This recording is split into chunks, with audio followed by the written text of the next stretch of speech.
Of course, we don't hop right into playing games on this channel. No, no, that's not what we do. We got something far more important to do. Or we just go right ahead and hop into a game. Oh yeah, that's right. I'm talking about the bird of the day. Bird of the day? One of my favorite non-corvid birds. They're pretty great. See them a lot. So, who am I talking about? Well, why don't we hop over to the bird of the day screen and get started. Alright, Harvest Twigs, bird of the day. So who do we have today? Well, we got another one that's local to the whole area I live, which is America. One that you're gonna see if you're an American.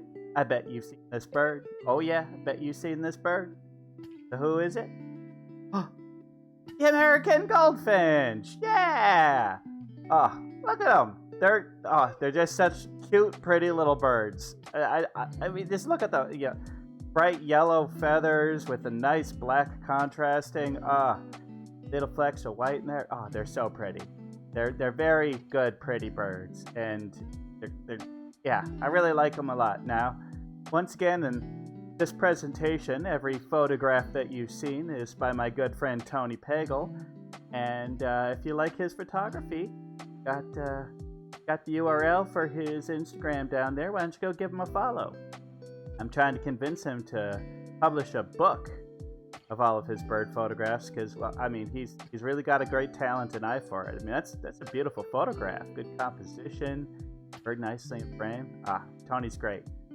Yeah. Really appreciate his great bird photography, and thank you, Tony, for letting me use your images in this presentation today. So, onward to talking about the American Goldfinch. So, they little birds. 4.3 to 5.5 inches from beak to tail. That's pretty little. And, as usual, a lot of that length is that tail. They little. 7.5 to 8.7 wingspan. Even little birds have bigger wingspans than you think. Yeah, 0.39 ounces to 0.71 ounces. Not even an ounce. Hardly even notice if one came up and sat on your shoulder. And like I said, they live in most of North America. So, you're going to find them all the way down into Mexico and about halfway up Canada. The ones that live in the northern United States and Canada will migrate down south in the winter. They don't like it when the temperature gets below 0 degrees Fahrenheit.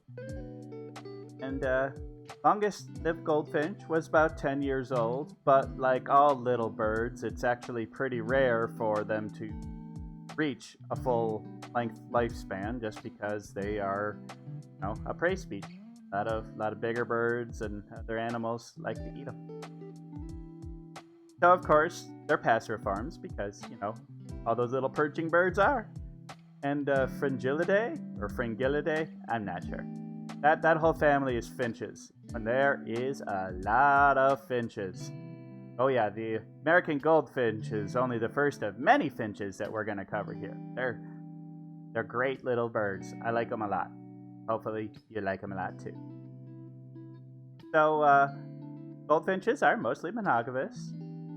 When they find a mate for the season, they'll usually stick with that mate for many years, but not always.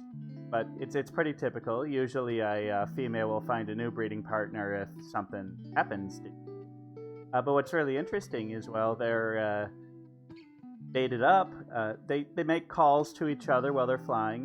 They do all the sorts of communication, but the male and the female's voice calls sync up with each other, and they get pretty much identical.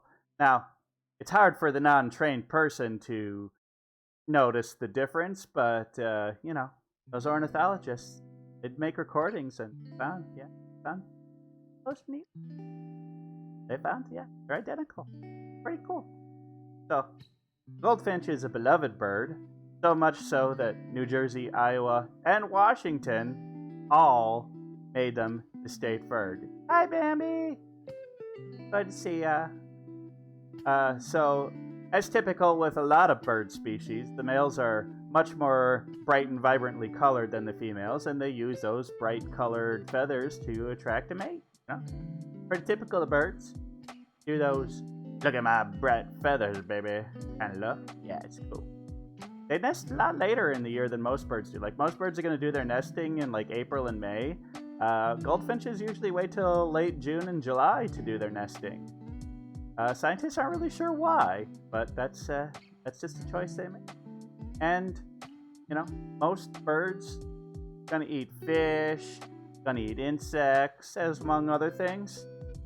But goldfinches, almost entirely vegetarian.